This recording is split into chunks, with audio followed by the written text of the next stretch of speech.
How do astronauts drink in space? Have you ever wondered how astronauts drink water when floating in space? In microgravity, pouring a drink into a cup like we do on Earth is impossible. So how do they do it? The challenge. In space, there's no gravity to pull liquid down. Instead, water forms floating spheres that can drift away, creating a mess, or even a danger, inside the spacecraft. The solution? To solve this, astronauts use sealed drink pouches. These are like juice packs with straws, but they have one-way valves to keep the liquid from escaping. The astronaut simply squeezes the pouch and sips carefully. Advanced hydration. Sometimes, astronauts also experiment with drinking water spheres floating in the air. Surface tension keeps the droplets together, and they can slurp them up, but only in controlled conditions. Water recycling.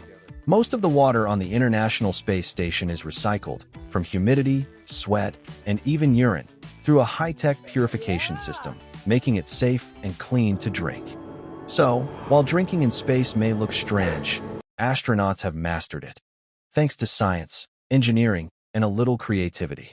Space isn't easy, but we find a way to make even the simplest things possible.